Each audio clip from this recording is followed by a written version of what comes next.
In this episode, you will discover what separates great ideas from truly impactful companies. We explore founder red flags, unpack venture studio model that has been developed over the last 6 years, and discuss what it really takes to build successful ventures. It's one of those conversations that linger in your mind long after you've heard it. So, without further ado, dear listeners, I leave you here with the conversation with Bart van de Zande, director of Fresh Venture Studio. You have a extensive, I would say, experience, 6+ years of within a venture studio, and in the venture studio Fresh Ventures. And then directly, we always fire a question round, like to get to know the guest a bit more. The work we put actually aside. So, Bart, how would you describe yourself as a person? While not mentioning Fresh Ventures in this, actually. Phew. That's hard, because the mission aligns with the company, and then the company is Fresh Ventures. No, yeah, but mission comes before. No, there's a person before the company. So is it your? Yeah, it is your mission as well. I can share a little bit about that. Yeah, no, I have a background originally in that, let's say, started in marketing or more commercial side, and immediately after I graduated, started in a startup, or I started a startup basically. So I sort of fell into the entrepreneurial ecosystem, and I think that wasn't a coincidence. I think if you want to keep it to the question in terms of who are you as a person, I think I generally am quite entrepreneurial. I like to do things. I like to set up things. And I think I'm also a person that if I see if something makes sense or rationally I understand that a thing is a problem, that I'm very much inclined to figure out a way to start solving it and to dive into it. In the beginning, that was just the startup world, I would say, and being very interested in innovation in general. That was my main priority. But on the backside of my head, I would say I was already quite involved in thinking about the challenges we had around climate or like sustainability, I would say. So during my studies, for example, I did an internship at the Impact Hub, and I met a lot of people there that were already active in the food space as well. Yeah, that was a bit of a, let's say, a passion on the side, or a concern on the side, however you want to call it. And I was active for a while in this startup space. And being active in the startup space, I saw great talent basically and cool stuff happening, which really excites me because I'm also someone who likes new innovations and finding novel solutions and technology also. However, I did also start to have a bigger like chasm basically with seeing what was needed in the world in that sense. And then doing all of this, not just me, but all the talented people around me going to waste. And that became a big frustration for me. So that's more, I think the personal driver very much for me is, how can we do things that make sense? And that's, I think, how I like to lead my life. And that's also what I like to facilitate for others. And apart from that, I have 2 kids, which I also enjoy, of course, a nice family and doing stuff with them. That's what drives me as well. And that's me, I think. Is that good? Yeah, I mean, it covers everything. We cannot tell; it's your story. So. if it sounds good to you, probably it's good. So, Bart, all these mission and who are yourself and your perception of the world is kind of what leads to the building of the Fresh Ventures studio. And probably in that sense, in order for the audience to know well, would be convenient to explain what is a venture studio exactly. So venture studio is a place where new businesses are actively built from scratch. So different from, for example, accelerators or incubators.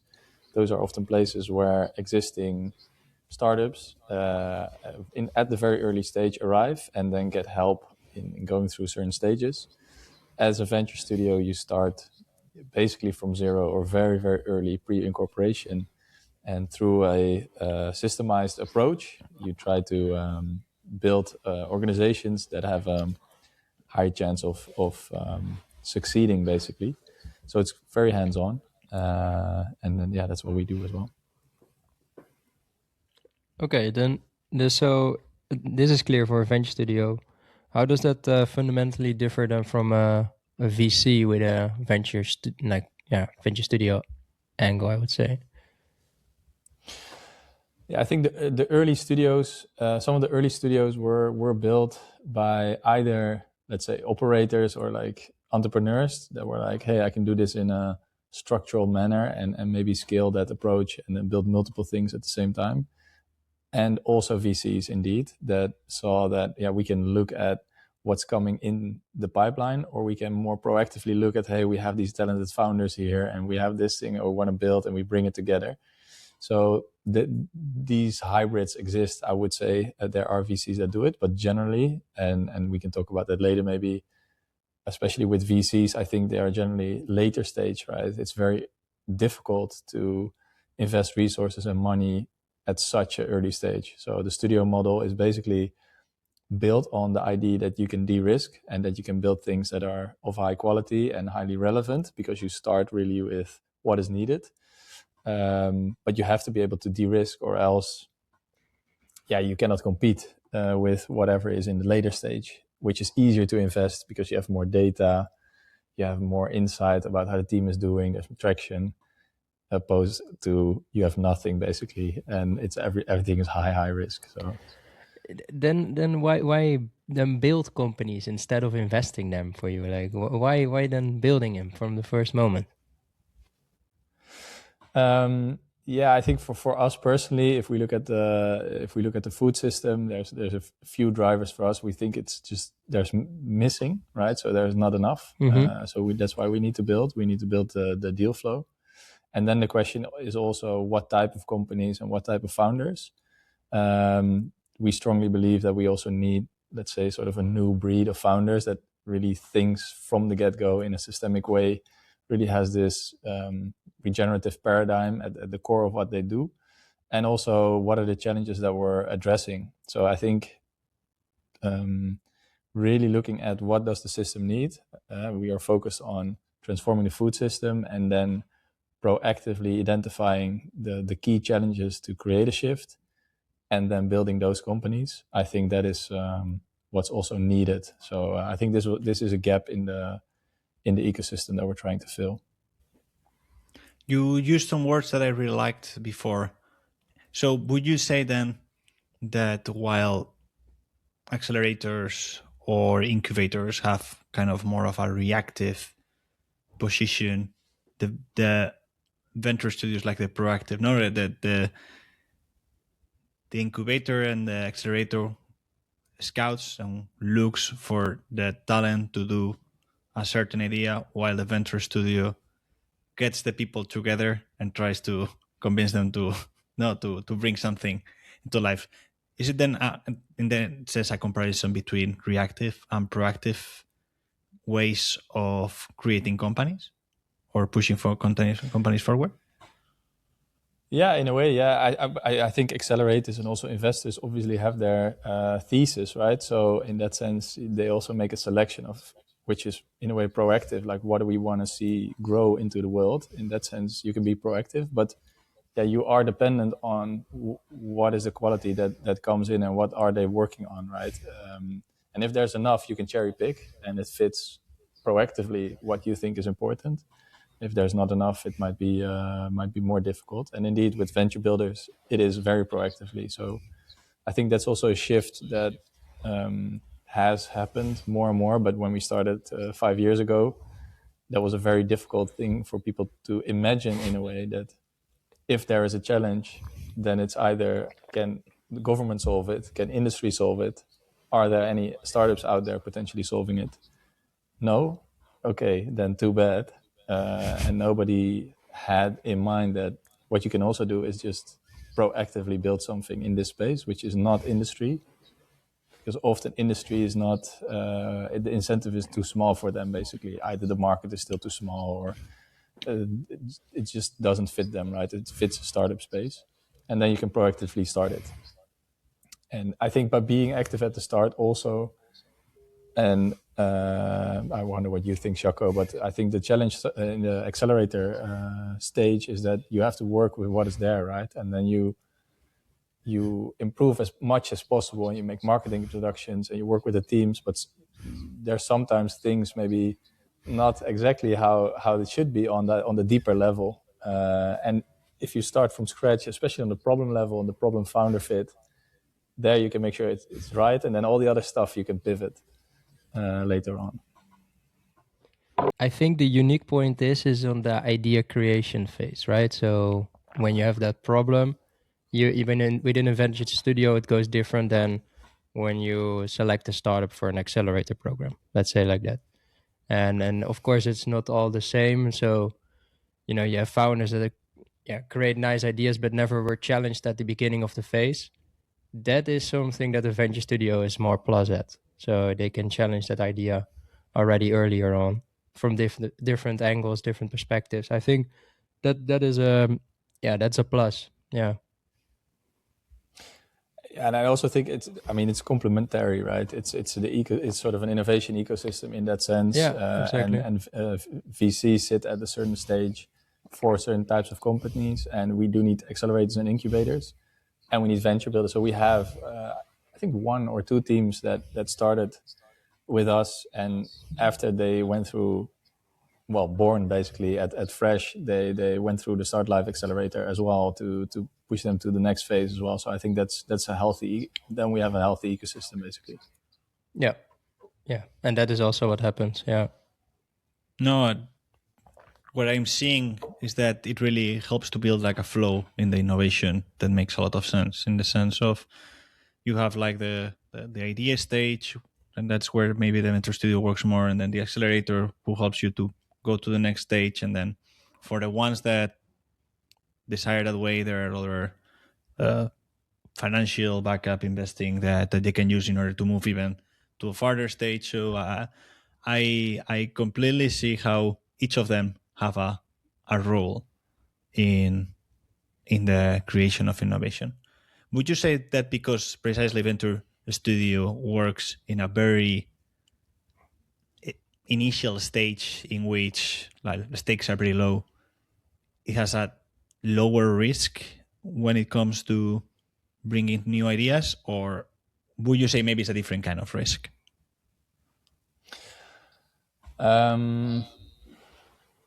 In a way, that it's a lower risk, as in you don't have. As a startup, I think you have some more flexibility than as a corporate, right? You have all kinds of compliance, but also customers and set up value chains and loads of dependencies that just make it very hard to do super risky things. And for a startup, you don't have that. But I do think like entrepreneurship is pretty high risk, right? And starting something new is very high risk. So also if you look at how VCs or investors would look at the early stage, they see that as high risk. Also due to the fact that a lot of things fail, right? The funnel fills up and things survive over time, and then you have more data and better. You found a deeper fit in the market and a unique position. So then the risk reduces. So in the beginning, the risk is super high in the sense that the chances that you will fail is big. The risk is lower in the sense that you will mess stuff up because there's not much to mess up yet. Yeah. How do you decide which problems are venture backing, Bart? For us, I think you said the ID phase is the critical thing of the venture builder. I think for us, it's very much about the problem understanding and how to look at the problem. So in our process, we do a lot of, let's say, problem loving. We take a systems perspective, and also the founders that we work with, we take them through that process, right? So really go through what are the system dynamics within the food system. So that is a critical part. And then if you make that analysis, then the question is where within that system are points where you can intervene, basically, where there's also a potential market. So there's also a potential user or customer that has a big enough issue where you can build a company on. So that's all right, it's a relevant problem that can have a influence on bringing the food system from where we are now to a more regenerative food system, there is someone that we can solve a problem for related to that problem, or a couple people, but maybe we have to get a little bit creative. And then for us, it's also about the founder and the team working on it. Like I said earlier, so the deep problem founder fit, to have experienced people that have a certain background and a certain proof in a context and a deep passion about a certain problem, that it makes a lot of sense that they solve it. And if we find that mix, that's a great start, but that's basically pre-company. And then it's solution time. Then a lot of pivots still happen. We often make the bet basically already before the final solution is found. But that's when we start backing, developing the solution. Do we see pathways for the solution, building it out? And yeah, that's how early we make the bet already. But you take them through the food system. Like I was in my head a bit. How does that look like? Like when a founder comes in the venture studio, it's been selected, I think, and then. Yeah, maybe can I explain a little bit about the process we've had so far, and then what we're evolving into more and more. But we take we have a venture building program basically. So it's a cohort based approach. We reach out to over 3,000 people. We get roughly 300 applications to join the program, and then we select about 25 people. The people that come are, generally speaking, quite experienced, right? So on average, 10 plus years working experience with all kinds of background. Could be very deep into a domain, maybe a PhD in agroecology, or food scientists. Could be entrepreneurs in the space, but also could be someone who just is a great builder, right? Who has proven to be an entrepreneur. Technical people, so on the robotics side, so good mix of potential technical founders, potential business founders. And in that context, through a 3-month-long program, which is, to be clear, it's quite bizarre, because you have 25 of these people that are super committed to build something in the food system, that clear their agenda for 3 months, right? They're ready to go to start a new venture, all have the same intention. And in that program, we bring in a lot of expertise. So we pre-started basically with a digital program where we educate a little bit. That's mainly to get leveled, because some people are very deep already in the food system. They know it. Others, not so much. So that's where we train them. And then indeed go through a process of exercises of system mapping, system analysis of the food system in these 3 months as well. In those 3 months, they also okay. Yeah. Wow. Yeah. And they are in the beginning mostly. Yeah, of course, yeah. Like, how do you distinguish what is relevant to know for the person in those 3 months? Because the food system and we are in it together. It's huge and it's diverse and it goes over countries. It is worldwide, regional. Like, tell me, like, how do you distinguish like what is needed to know and not, right? For 25 people. Yeah, no, that's true. Like, if you would talk about regenerative agriculture, and regenerative food systems, that sounds niche, but it's crazy, It's also wide still. indeed. So the focus for us is on Northwestern Europe, right? So we do have sort of a geographical focus on, like, this is where we are at. We do have, maybe we could talk about that later, a sort of a replication of what we do in East Africa, so active in Uganda and in Tanzania. But there it's really different. The approaches has to be slightly different, and also the subjects are different. So that's already one frame, right? We have a geographical scope on what are the issues here. And then within these issues, we basically make a pre-analysis of what are all the missions. But like half of the group also comes in from a certain area, right? For example, someone is in trading actually, or well, that is then also outside of Europe, has a background in trading, and someone else might have a background in already working with hardware for virtual fencing, right? So there often someone comes already talking about this problem founder fit with a certain direction, I would say.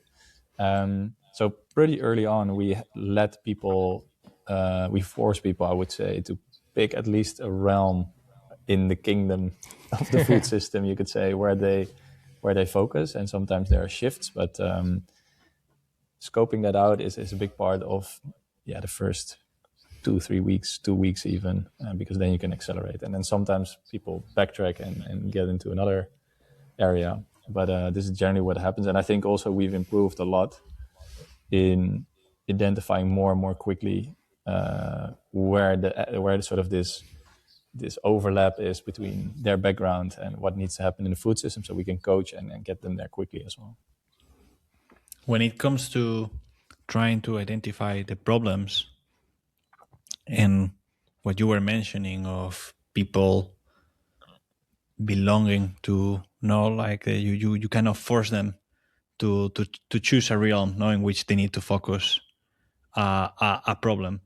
And I am wondering that must be very complicated, because a lot of times when you tackle certain problems, it is very easy to all of a sudden want to tackle them all in one. No, we all want to have like the magical pill that solves all the things. And our experience with Justus creating a kind of hard seltzer, we wanted to be transparent, but we also wanted to be upcycling, and we wanted to be many things, no? And of course you want to be all those things, because there's like, okay, if I can differentiate myself by being like the best by far, then you will have like the kind of idea everybody will like and love. So how do you say you force, no? Like you help them to choose. How does that process look like? How can you convince a person to just go for one of the problems instead of tackling them all? I mean, this is an interesting challenge. I'm also very curious how you went about it, and more to learn more about your experience. But I think the first level is, let's say, the system level problem. Then you're quite meta level still, right? So that can be about, let's say, what's going on in processing, right? It can be about how the power dynamics are organized in the system that you need to understand. How does the money flow? How to finance farmers, all that kinds of stuff, right? So that's more the identifying the problem area, and then you go and dive in. What you're saying, I think, is a couple steps later, but I do think what you're mentioning are sort of new conditions that we want to drive, right? Like, for example, transparency, as you say it. But I think transparency also is a means to an end, right? That's not the goal in itself. So why do we want to increase transparency, and then how urgent is it? I think that is always the question. So as a startup, you're super under-resourced always, right? So you have to be very picky in where do you put your resources, and putting that on a timeline, I think, is very helpful. And especially like what you try to do as well, you if you want to have a systemic impact, you can be pulled into solving all the problems, and sometimes you kind of have to solve problems that shouldn't be your problem. We can talk about that as well, because I think that's a critical issue in transforming the food system. But being able to put like a big vision on the horizon that you want to work on and you're not going to deviate from in a way, but then also being able to know what is possible in the current system that you can do now, and being selective about the battles you choose. I think that's a big part of being an entrepreneur that has strong impact drive, basically, that wants to make a certain change. And it can be difficult, because you probably do this, like all of our entrepreneurs, I would say, the main reason is wanting to make a certain impact, right? So that can be frustrating sometimes, which you can maybe relate to. Yeah, I'd say that from our experience, the lesson that I got a little bit is that, as you were saying, no, if you want to battle, if you want to participate in many battles, it will happen that you will also get very tired. No, like if you're trying constantly to be all those things at the same time, it's going to be more frustrating because the reality is that not everybody is going to appreciate those things at the same level. And I remember we had a conversation with a marketing expert, and what he mentioned was like, it's very nice that you're trying to do all these things, but the reality is that you need to choose one because otherwise you're just overwhelming. Uh, in our case, it was a consumer brand, no? So the overwhelming the consumer with a lot of information. They are not necessarily going to buy it. Also, they're going to believe, yeah, too good to be true. No, like where's the catch? And an interesting strategy in here is like focus on one, be the one that's one is the one that people will identify you for. Do the other things, but then let the people discover them. Let the people discover that actually you're using upcycle. It's like, oh wow, and let that part be that part of the experience of consuming, not necessarily like going and showing all No. the things at once. Actually, we never, like, this was part of the product, but Yeah. we never really showed it so much out to the outside world. So it was there. Like, we used upcycled ingredients in our final product, but yeah, we were not how you say, marketing it wildly. We always kept on other things where we wanted to position ourselves with. Yeah, in the end, we in the end you want to tackle one problem, because if in the end if you want to try to tackle all of them, you're going to have to commit to all those problems at the same time, and that means that Yeah. you're going to have to be the most transparent and also the ones that you always looking for the upcycled ingredients, and also you are the one who always stays local. So you whenever you make that part of your core, it's going to be frustrating because committing to many problems is going to take you even more resources. But when you start with one and you commit to that one, and more or less you start already advancing in that one, maybe then if you grow enough and you're successful already with that, solving that problem, maybe you can start advancing into the other ones, not paying attention to them, but not necessarily committing with the same uh, effort as you do with your main one, no? Yeah, you have only so much time and resources that you can put to work. I think in navigating that dynamic, if you have the goal in mind, right? So in our case, it's also in the end very much about, are we changing the health of our soils and the ecosystems and like the biodiversity, right? So those are very high goals. It's planetary goals basically. So in a way, that's not a what are we doing this month type of goal, right? So Yeah. anyway, you're working on very long time horizons, and you have to be willing to look at what is needed there. Then have an understanding on what are the problems that are keeping this problem basically in place, right? So why is the system like it is? And if you then are thinking about your own intervention, I think you can think about, okay, if we make this decision, for example, we're not doing the transparency or we're doing our sourcing differently, then the question is, can you do that? Can you still do it later, right? Okay, do it at a different, like first build your market and then start to increasingly source better, for example, or do it something like that, so that you can still work towards that mission. And I think you have to continuously think about, am I not just giving up in a way, right? You mentioned shortly that there are problems that you're solving as a founder, but are actually not yours to solve. What do you mean with that? Like, do you have a specific example? Yeah, I think it can be in general a risk, right? That you see maybe problems in the industry and that you already start, influencing that. It can be a distraction also. But if you think about certain systems change, right? For example, we are working on the nexus of the food and health nexus, basically, right? So we want to have more prevention. Right? Our health system is very expensive. We cannot pay for it anymore, and obviously, food and diet and what we eat, but also how we grow our food, can impact our general health. But to get to that, the distance between these two industries is huge, right? And the legislation and also some of the industrial, more like the insurance companies and governments and the incentives that we built into the system keep it that way. We do need to build certain infrastructure, right? So there's space to do things.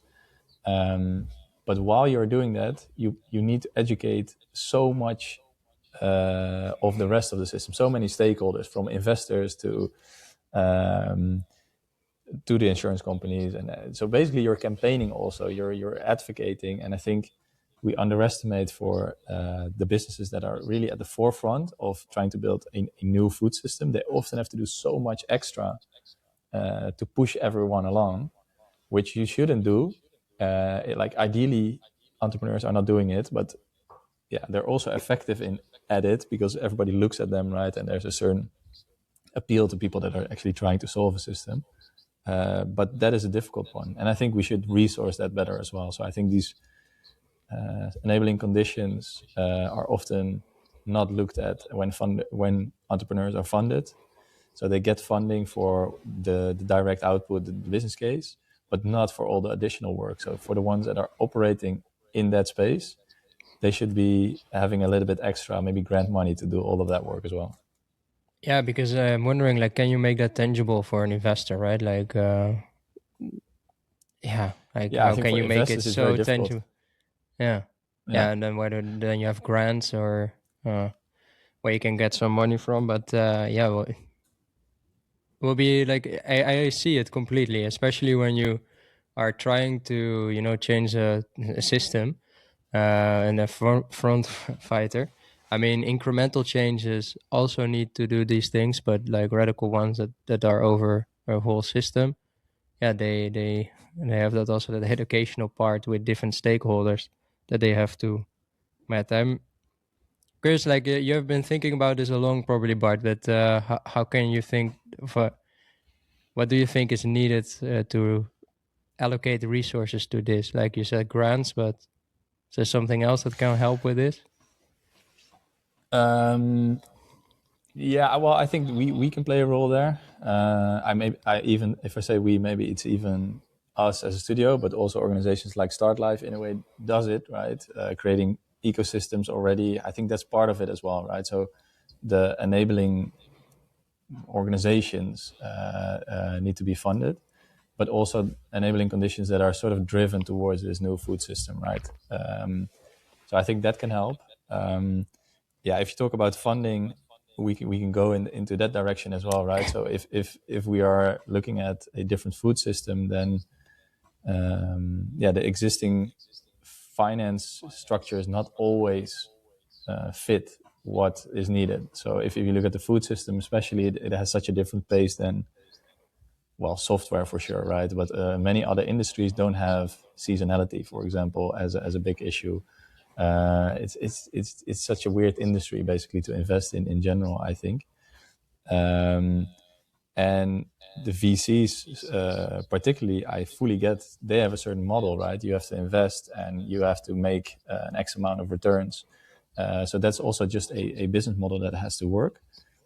But the problem is that due to how money works, that also what is, let's say, accelerated or what grows or what is being built is basically built for what can be funded also, right? And what can be funded are things that have a certain growth curve, especially in the VC world.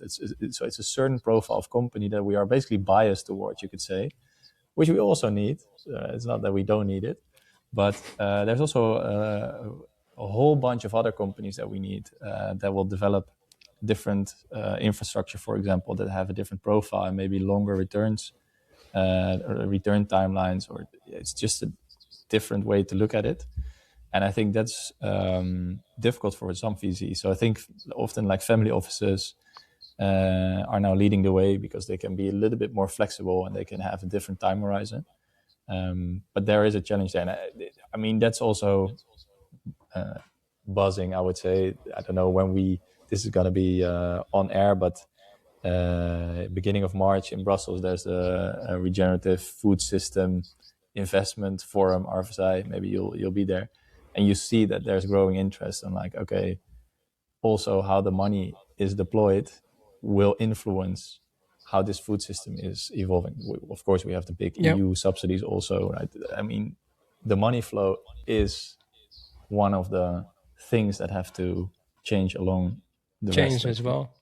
Yeah. No, it's especially in the agricultural innovation pathways. As you said, you work seasonality, especially open field, and then you also have the. I mean, there's a lot of circumstances where you have to deal with. It's not so controlled as just an SaaS platform, and deploy it on different laptops. You can deploy it on Very different fields, political. but then it, yeah. Yeah, Indeed. very, very political. Yeah, no, there's so many factors, I would say, affecting. So also that model, like you cannot copy paste. I mean, it's a bit like how it always has been. No, if I build here a food business and I want to put, like, let's say consumer brands, I go to Germany, I have to probably change my certain things. I cannot probably copy paste it in Germany.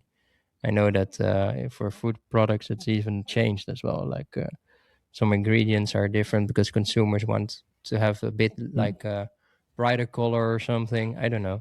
And that is also the case in this section. I think if you want to change a certain system, also models around it needs to be changed. And that's also the investment one.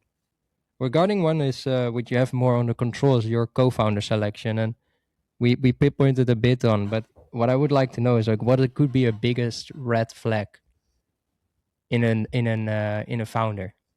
Like you have seen so many, but so biggest red flag. I think what we select for, and then I would say the opposites of it are maybe also the red flags. We select for growth mindset, which is for people to, there's a problem, how can I learn from it, right? Or there's a mistake, how can I learn from it? That I think that's a good mentality. I think that the opposite of that is a fixed mindset. People that are, all right, this is it. It cannot be done, or if there's anything that like criticism or someone says no, which happens a lot, of course, and you are like, but they don't understand it, and externalizing, right? So I think that is that is definitely that's probably one of the biggest. And I think that one relates also to what I think is important, at least in where we are operating, is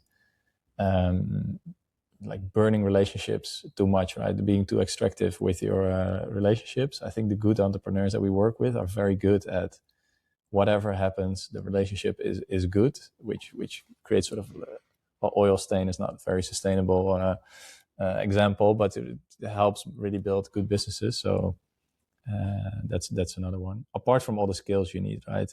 As you need in building a business, I think these are traits that are needed. And then for us specifically, I think you have different types of entrepreneurs, right? There's research in these types of entrepreneurs. You have people that want to set up their business because they want to be financially independent, for example. That could be a big driver. Others, they think it's also cool as a lifestyle, basically, right? Or as an identity. And you have a group that does it because they want to solve a problem, right? They have a mission, and that's the main thing. I think all three can work, obviously, but we are very much interested in the ones that are interested in the problem.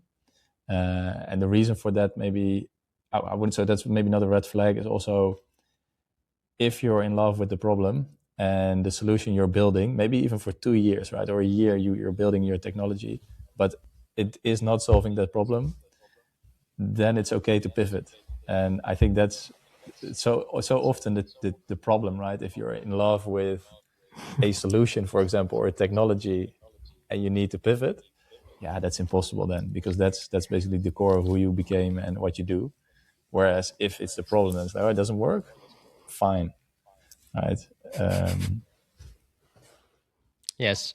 Till what point the definition of the problem is important for you to select the founders or the co-founders, in the sense of, is it okay when a person just says, oh, I want to change the world, the food system needs to change, but when you asked what, they say everything.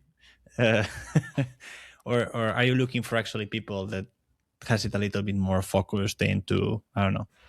I don't know if it's to the level of there is too much food waste, or there is too much food waste at homes, or specifically, I see that every time I tend to forget what do I do with my tomatoes, and we need to just do something better about this very specific problem. So, to what level the problem needs to be identified? Already. Yeah. Good question. I think we have different progressions, I would say, and then each of them have their own is it learning curve or their own journey, I would say, to get to the point where you need to be. Obviously, for us, it's very important that they are dead set on setting up a business, right? For whatever reason, but they have to be like, this is what I want to do. Like, we want them to answer if we say, would you do it without us? We ideally they answer yes, but we want to do it with you guys, but we're going to do it anyway. But if you look at the problem side, you have people indeed coming in on that level, the food system, very interested in it, and I'm new into it. Then obviously we can help them into that ecosystem. I think that is more with people that are either have a very unique technical background or are good builders, right? They know how to build a business. They often are a little bit more agnostic, maybe, because then they have to find someone they can lead into that has a deep understanding of a certain area of the problem. But they can start at that level. But you also have people on, let's say, the other side of the spectrum who have a very deep understanding of a certain area in the food system. And funnily enough, what we see then is that they actually are like deep experts on a certain area. And then they say, yeah, we want to come to Fresh to build something in the food system because I'm very passionate about that, but not in that area because it's too difficult. And they're basically, they are at the level of the problem understanding where it's the actual problem, right? And then it becomes very difficult. So then they're like, we shouldn't do that. It's corrupt. It's terrible. We cannot change anything there. Nobody changes. So I'm out of that part of the system. I'm going to do, and then they're like, I'm going to start a consumer brand, right? Or whatever, while they're in something very deeply technical. And there, the journey for us is to steer them back on the depth of the problem where they are, because that's where you will find the problem within the problem. And if we manage to crack that nut, then we really have something. And I think that's the sweet spot to get people that have a deep understanding, to help them find pathways towards a solution or part of the problem that actually we can start picking in at. It's funny, like that last example. I can see it for some people in the past. But what makes a venture studio, in your opinion, successful? Actually, like what process in a venture studio is critical for its success? I think very good founders, obviously. That's very critical. So the people that you work with, in the end, the founders make the company, right? So you help start the company, but they will have to make very tough decisions later on as well. So being able to attract good founders, attracting is one. I think we also spend a lot of time in developing, I don't know, coaching, training, educating the founders, and then specifically also on having the systemic mindset, right? So I think that's what we hope to do. Very strong founders that have a good systems view on challenges. Other than that, I think you have to be able to, with relatively small amounts of resources, intervene on these points where startups fail in the early stage, and be very effective at de-risking it. So the founder is one, getting access to capital, getting access to the market, having a very relevant problem that is well timed. I think that is critical, and do that in a way where you leverage increasingly, I would say, because the capacity in the studio grows every time we learn more, right? Leveraging the shared resources, the data sets, all the experience that we have in all these ventures that we are so closely related to, having conversations, right, with customers within the ecosystem, if you can keep looping that back in, basically all the data about the system, ideas that we develop that we can maybe recycle, and then also the talent pool. I think that is what makes a studio successful. Successful. Yeah, so you get a giant on knowledge as well, actually, yourself. Like you have so much knowledge that you're building up in those several years. How was that for you, the first day starting actually fresh? Because we tackled a little bit, but like the actual first day that you just did it and start helping and building fresh ventures. The first day of our first cohort and program, maybe that's not purely the first day, right? But that feels like the first day at school. First of all, prior to that, we could actually do it, right? We had the funding for it, and then we can actually go and do it. And then you start recruiting people. That was already pretty bizarre to actually have these conversations with people, because it's so fundamental. Like, hey, how about, it's not like a job, right? How about you shift your life and do something which is very hard and probably is going to be very painful also, but very impactful. Maybe you should join. That was fun. But when we started, it was also Corona period, so there was a huge problem also for our first cohort, which was in person. So it was very tight. So we had to do a part digitally, which we actually kept. We created that out of necessity, but that was actually successful. So that was structurally in the design. And then the first people came together, having these 25 people in the room was very, it was bizarre, because one, everybody was isolated, and all of a sudden 25 people were starting to build a venture. And the whole experience remains magical, to be honest. Every new cohort that you have people that are so committed on starting a new venture, 25 people, very open, and then so mission driven, that's already crazy. And in the beginning I was quite concerned, like, can we deliver enough value, and how are we going to do this, right? Is it actually going to work, because it's from paper? And now I know that already bringing such a group together has so much value. And then with the ecosystem and everybody that gets pulled in, it's such an energy bomb, right? So we do a lot of process, but even if you wouldn't do process, the value of that is already, that's already so exciting, basically. What was an early mistake that you made and that you learned from when building fresh ventures? Good question. Early mistakes. Yeah, I mean, there's always many mistakes. I think what we really had to figure out, and where we made mistakes also, was figuring out the actual studio phase. So I think the program is, it's 3 months. It has a beginning and an end, right? So it's relatively easy to envision also how that should look like, because you can structure it in a way. But then you go into the studio. I think the first time we were, in that sense, relatively underprepared. We're like, okay, all of a sudden now we have 4 teams and we have to work with that. So actually, we also, in the end, in the contracts we ended up with, sort of the first 3 months, we just didn't count in that sense. So we had way more setup time needed to build the infrastructure to help them.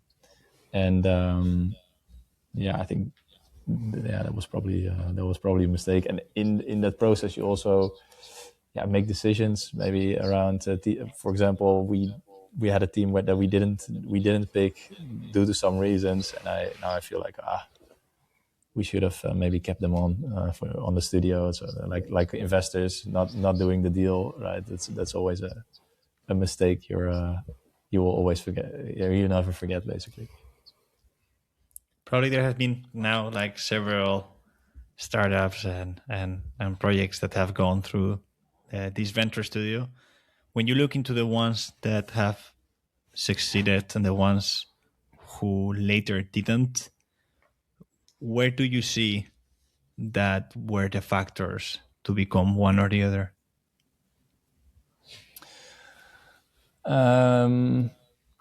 everyone is still going, so we don't have a full stop in that sense.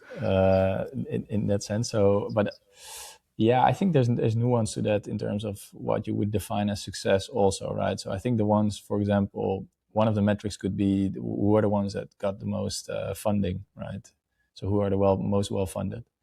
And I think that is also slightly tied to what we discussed earlier, right? So what is fundable in the more traditional sense? So the ones that get funded, have a more technical basis, and the social innovations, let's say, there's different levels of success there. That's not really what you were hoping for in terms of answer, maybe, but I do think the challenge is, and you cannot always fully enforce it, is finding that product market fit, right? And the closer you are at something that is really hair on fire problem, the better. And sometimes that just takes a little while. So I think that we have a few teams that were building on a kind of a known problem. Yeah, then you can go really fast, right? But we also had teams that were building on the very relevant system problem, and then the problems that we identified are relevant, right, but maybe not urgent enough, and then you're seeking the hair on fire issue, and the moment that hits, right, then you get into an acceleration mode, and that can take a little while. The moment it becomes urgent, no, it will be good. No. I mean, if the customers start calling you. Exactly. No, what I mean this, I see it more as a problem from the system and the consumer and the customer itself, that they're not able to perceive a problem until the house is not on fire, no, and there is someone already selling you, trying to sell you a fire alarm, but you're saying, I don't need that. Like, yeah. That also exists. Yeah. That's. That's a difficult one for us to navigate, I think, and also we have to step away from that, right? So, okay, we are super impact driven. This is the system. We want it to go that way, but then that argument might not make any sense, right? Or, for example, in a consumer brand, sustainability is maybe even on the decline, right? If you put it on the label, like, this is the most sustainable brand, and probably health is now a better argument. Anyway, you still have the same goal, but you have to maybe let go of that in a way to then structure the company to solve for the actual underlying issues, and then maybe your marketing can for example be different. And also sometimes the hair on fire problem that you find is unexpected maybe, or it's sometimes also difficult for the, let's say, the perfect sustainable version, right? Maybe you have to start with a partner that is at the edges of what is acceptable for deep green, to call it like this. But you use it to get the operation going, to move towards deep green. If you have that very deeply ingrained and you know the pathway towards it, then it's possible. But if you start here to find let's say the orange, sometimes takes a while. So, like, okay, but what will we expect from Fresh in like 5 years, Bart? So we're currently also raising a fund ourselves, so to be able to invest in the very early stage. I think that is a big challenge. There's a reason why there's not a lot of money in the early stage, and if I talk early stage, that's different than maybe if a VC talks about early stage. It's really about the beginning of the pipeline. The coming 5 years we will have built that. I think what's also changing is that we are not only doing the cohort-based approach, but we are setting up certain labs on specific topic areas where we will build more in-house as well. So one of the things, for example, I've been working on quite a bit, and I hope that we can launch it actually in 2026, is doing farmer-led innovation. I think if you talk about the regenerative food system, most of the innovation actually sits with some of these pioneering farmers. They're doing a lot of the difficult work, let's say. So they are actually run into the problems of shifting a production system, they figure out the solutions as well. So there's two things tied to that for me. One is, let's see if we can find these solutions and work with the farmers together to bring these innovations to a broader market. I think many farmers are already stretched. We talked about solving things that you shouldn't be the one solving. If you talk about farmers doing it differently, they need to do so much stuff they shouldn't be doing. Yeah. So bringing innovation to market is, next to farming and all the other things, very difficult. So I think if we can bring entrepreneurs into it and basically have sort of a technology transfer office, but not from academia, but from the top pioneering farmers, that will drive the innovation. Plus, I think it's very important that the pioneers actually get compensated and get to be involved into what comes next, basically, right? So they took all the pain, and then when the knowledge is there, others can and will build on it, which is good. But the pioneers should be the ones that profit from it as well. So that's one of these labs. But it can also be very much on like certain topic areas. So, for example, on food brands side, can we maybe on a smaller scale, 1 or 2 ventures every year, but build regeneratively sourced, clean label products that drive markets for new crops. If you do that, you can pre-organize, and I think that's what the studio can do: access to retail, access to distribution, access to great branding, channel people. So we can specialize a little bit deeper on some of these topic areas. So yeah, I think that's what you will see. And next to that, I mentioned earlier, I think that we think it's important what sort of the founder is, right? We really believe that the intervention is really dependent on who is making the intervention, which is the founder. So we call it regenerative foundership, but that's something we already make important, but we really want to build that out. We're developing also a framework for us to understand that better and to develop, let's say, the learning journeys for that. But we think that's very important. We not just need companies that address the right problems, but we also need a different breed of entrepreneurs, I think. Trying to change the food system is a larger than life mission. No, it's something that we can all agree is going. It is something very hard, and that doesn't mean it's impossible. It's just like acknowledging that it's very hard. What keeps you hopeful about it? I think, in general, the food system, I think, is the most hopeful system, to be honest. And for me, the reason is that, on the one hand, it's tied to all the problems, right? I think if you make an analysis of which industry is most relevant to take action, then it's the food system. But it's also close to nature. So the impact on the actual reality, right? Not just the stock market or things that we've made up. No, the actual living conditions on Earth is very direct in that sense. So that's what makes me very hopeful. And I think in the broader change in the world, the connection to nature and how we relate to all of that is critical. And I think food is actually the pathway, because everyone understands food. It's such a cultural thing, and it is also the thing that will bring us back to, I think, our own health, but also the planetary health. So it's hard, but if things go well, the impact goes beyond just incremental. Hey, we have solar panels now instead of oil. No, we fundamentally change people how they look at the world. Yeah, I agree. Food is a language that everyone speaks. So you put it on the table and it speaks for itself, I always say.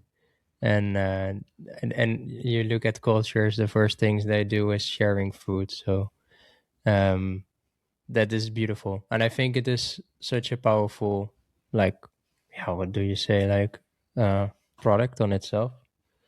And it can be used for good. Okay, Bart. So we are getting close to the end of this episode, and we always have 2 questions that we make to every guest. The first one is not a question we make, but a question that you have to make us back, because we have made you so many questions. It's just fair you will ask us back? I have many questions. I want to learn more about your experience that you touched upon in setting up a business. But I think right now, I think you're both not setting up a business apart from what you're doing with the podcast. You're both in paid roles at cool organizations, I think. But are you considering starting a new business anytime soon? And what would you start, or how would you do it differently? And how would you do this? We have a list of ideas. Yeah, I mean, we have a list of ideas, but the most important thing is you need to find a problem that is urgent enough to solve.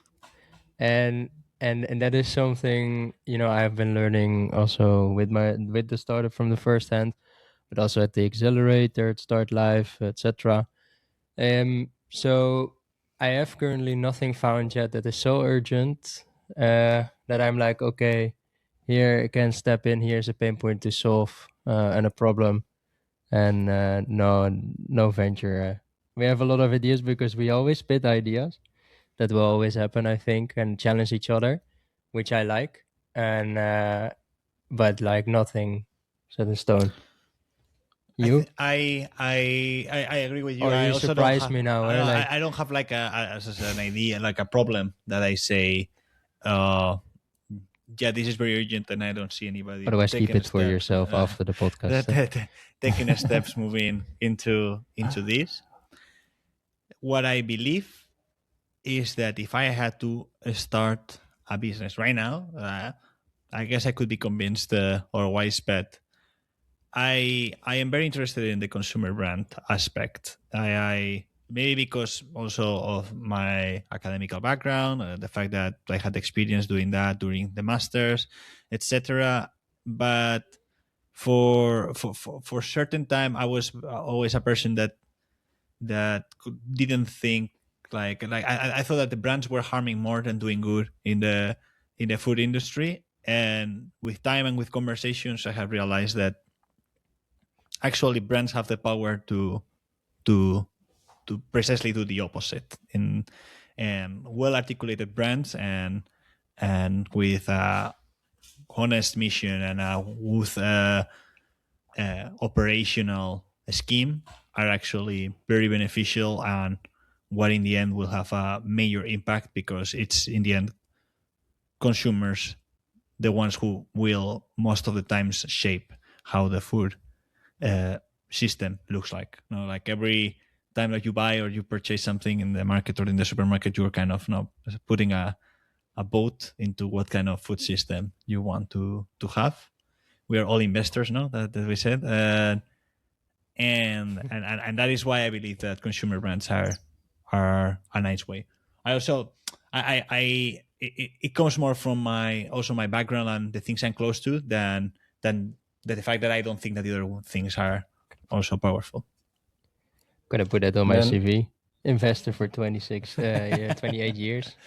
Oh no, supporting small scale startups and large scale as well. Yeah, and are you an impact investor then, Shaco, or is it mainly M&Ms that you bought? No. Well, it depends on what time of the 20 years. How do you define impact investing, Bart? We can have another episode on this. Yeah, that's a good one. No. Yeah. And, I'll gladly dive into that, but I think we're running out of time. Now I have another question. Can I ask another question? Yes, of course. This is your podcast. Yeah, this is your podcast. You're the host, man. I think, Shaco, I'm also curious. We've talked quite a lot about specifically the venture builder, right, which has a certain role. And you're active at Start Live and in Accelerator and some experience there. I'm also just curious how you look at venture building, but also at what you have been learning in your time at the accelerator. You wish you knew when you were an entrepreneur yourself.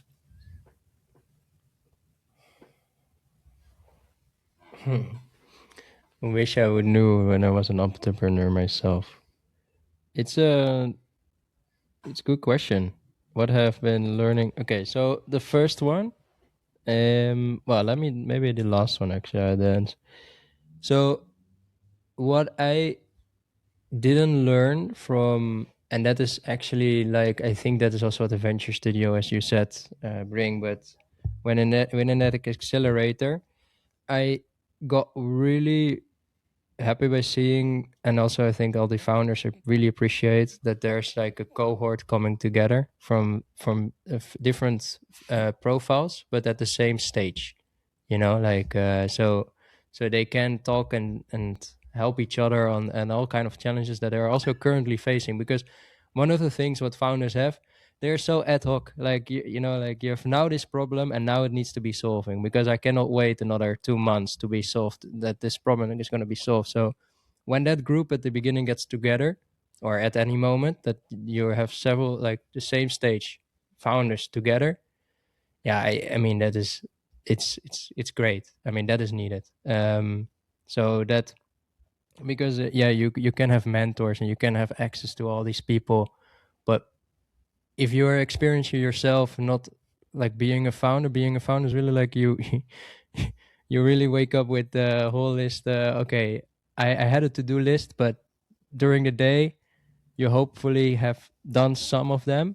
But yeah, that's a good day, like there's always things that happen, especially early stage, man, like so much things that you do not know, that you learn along the way, and all these things. Yeah. And we came out of a master studies. Yeah, we had a teacher that was serial entrepreneur, and he helped with several things. He always asked questions, he never gave answers actually, which I liked the most.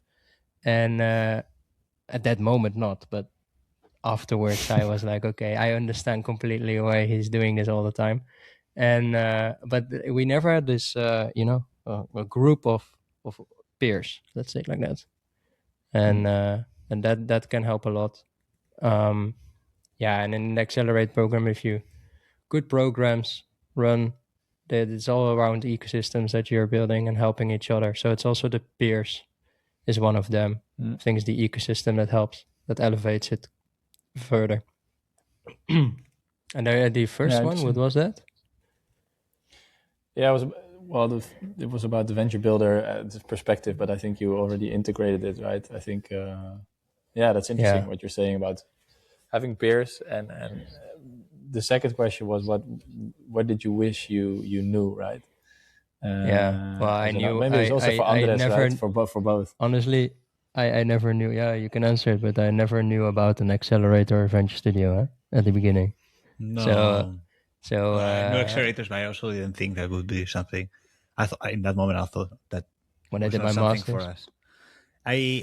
I guess that one thing that I would have liked to know when we were with Just Us probably was that we underestimated how much we could progress without having to invest a lot of money, or like the amount of work. I believe that we were always a little bit scared by the fact that, like, yeah, if we want to do this, we need to create a batch of 1,000 bottles or 10,000 bottles and stuff like that. And always that looked like a big step, or quite like, okay, something that we need to fundraise, something we need to already get a lot of money. And probably there was a lot of things that we could do before that would have helped us a lot. We could have created little products and then just go to a park and sit there and offer them. Or we could have started to know better where the people that we were trying to approach was. And so there were many steps before having to create a product that we could have taken that probably would have make us feel like we were advancing, and also give us a little bit more quicker validation. Yeah. Well, very good one. Okay, Bart, is that it? Thanks. Yeah. Can we take over the show? I need to drop also. I need to go to okay. There's only one. One last question, Bart, is what is your favorite food or dish? What is my what? Favorite food or dish? Favorite food or dish? Oh, I'm not sure if I have a favorite food, to be honest. I have this actually near our office. There is a really great Italian. What is it? Traiteur. He has amazing food, and he What do you has order a normally that you like? yeah. He has what is it? Porcino pasta, basically mushrooms. Yeah, the fruit, and it's very simple and it's amazing. And the very very talented young Italian chefs making it, and I eat that when I feel like I've deserved a little bit of a treat. In that sense, I go there and in this nice little Sweet. bistro of them, I eat that. So yeah, that's a great dish. Very cool. Cool. Nice. I mean, this is exactly what food does, right? It in this case, it depending on the environment, depending on the moment, it delivers you something, and for you, it's you want when you want to treat yourself and get some pleasure. I mean, food is so powerful, even here explaining. For And sure. Bart, Yeah. I want to thank you. And in the end, we are a food podcast, so we had to ask this question. We always do. Makes It's the most makes difficult sense. one. Most guests say. And I want to say thank you because we come to an end. Bart, you have been running, and I mean, it's a great venture studio to see. Systematic changes is also needed in the food, especially like bringing more region ag. And I think you're also on a momentum for this. To be honest, there's more interest coming into it. Hopefully, also more capital in that sense, in a way that can also be used. So that requires a model. I wish you next week good luck on the stage, and we keep in contact. And yeah, we Thanks a lot. have a thing that if this we will have already multiple founders actually on this podcast from Fresh Ventures. So if you're interested to learn about those stories, please go to others. Indeed. We put them in the In the description.